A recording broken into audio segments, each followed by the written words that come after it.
Hey everybody, it's Brad Montgomery.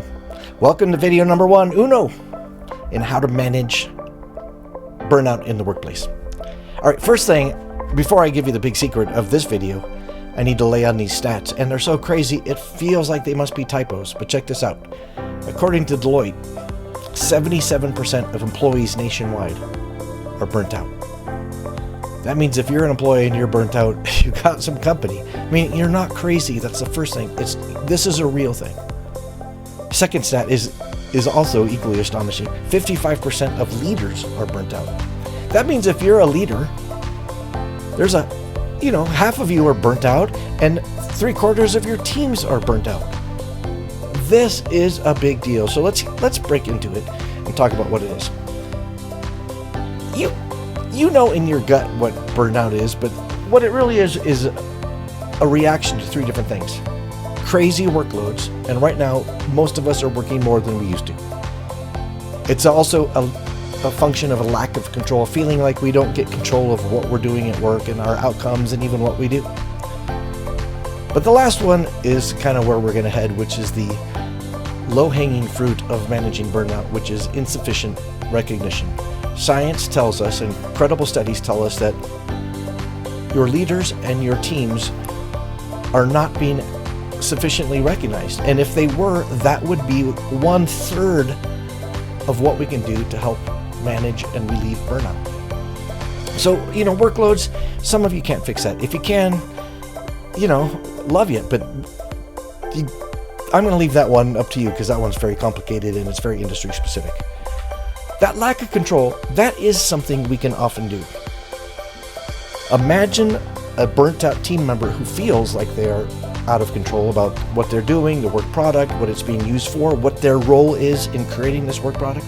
Imagine bringing them into a meeting and saying, what do you think we should do? I'm asking you, you've been at this job a long time. What do you think we should do? Do you have, can you keep your eye, if you don't have anything on your mind right now, can you keep your eyes open and help us look for a solution to managing burnout? Because we're worried about you and we're worried about your team. Can you imagine someone saying that to you? Even though it wouldn't instantly lead to a concrete change, just that inclusion would make people feel like, oh my gosh, someone has noticed there's a problem, has validated the fact that there's a problem, and has asked me to be part of the solution. Boom! You can do that, and you should. But let's skip to the topic of this video, which is the undeniable jaw-dropping power of encouragement and how it can be a strategy you can't afford to ignore when dealing with burnout. Insufficient recognition is widely recognized as a huge issue with burnout. And that one is so easy. All it takes is encouragement. Encouragement is easy. You already know how to do it. Encouragement is free. Encouragement doesn't require any sort of planning or calendar. It's instant. There's no reason why you shouldn't be doing it. But statistically, none of us are using encouragement as a tool anywhere near as much as we should. This means that one of the 3 big reasons that causes burnout is up to us, and we're just underutilizing this free, easy tool. So let's talk about how do you do it? When you're dealing with people who are exhausted emotionally and physically, and they're cynical and they're just not as efficient, or they're just not producing it, their whole, they're not at their potential, the first thing to do is just pull them aside and tell them you see them. I see you. This job is hard. How are you? I mean, that's literally what you have to ask them. And the tone's going to be important. It can't be, how are you doing? Oh yeah, good. No, it's like, sit down. We need to talk about you. How are you? I'm really curious how you're holding up. And then you just have to be quiet and maintain eye contact and let them know you're really asking, how are you? It turns out one of the easiest parts of encouragement doesn't require you to be encouraging. It just requires you to check in with them and find out how they're doing. Those check-ins take just a moment, but don't be fooled. This is not something you text or you do it at a big meeting and say, is everyone okay? Everyone good? All right, let's go on. No, this means one-on-one, you need to go to your team and individually let them know you care about them and you see them and you're worried about them. You don't even have to say a word other than check in with them and then be quiet and listen. But sometimes you're going to have to encourage, and that's easier than it sounds. It's just saying, okay, this has been really hard, and I know that. Meaning you're going to validate the difficulty of burnout. I'm worried about you burning out. Tell them that. Just be honest. And say, but let me tell you what I see. I see in you somebody who's working really hard. You have so many things coming at you at the same time, and it feels to me like you're managing them as well as anybody could. And I just want you to know that I've noticed, and bravo, keep at it. And we're going to work on some of the things that together we cannot control, but I'm trying. But in the meantime, I just need you to know that I notice you're doing really good work, and I'm so grateful. That's your script.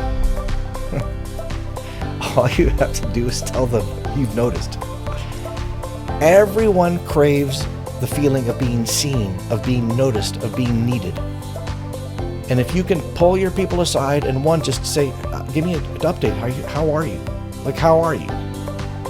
And then follow it up with, well, you know what? You're significant. I see you. Your job is important to this organization. It's important to me, and it's important to those people we serve. And I'm just so grateful you're here. I hope it gets easier soon. But, you need to hear from me. I think you're killing it. Boom. All right, so let's talk about what we did not solve in this video. Burnout is complicated. And if I just said, oh, do this, give someone a compliment and it'll fix everything, you wouldn't believe me. But I'm telling you, of the 3 major factors that cause burnout, lack of overworked, lack of control, and lack of recognition, that last one, boom, it really is as easy as it sounds. And there is no reason why you shouldn't be using it starting now. All right. Thanks so much. I'm really flattered that you asked for these videos. Video 2 is coming up soon. We're going to talk more about managing burnout. It's hard, but you've got this. It's hard, but the tools are at your disposal, and the very biggest one is encouragement. Now, my name is Brad Montgomery. I'm a motivational speaker. There it is, bradmontgomery.com. Come visit us. If you feel like your team is really suffering and you know you cannot afford to lose them, well then call us and we'll talk about creating a program for you and for your team to help get them back where they belong, back where they deserve to be, and help get them on the path where they're not feeling so completely overwhelmed and exhausted and tired and burnt out. Let's talk soon.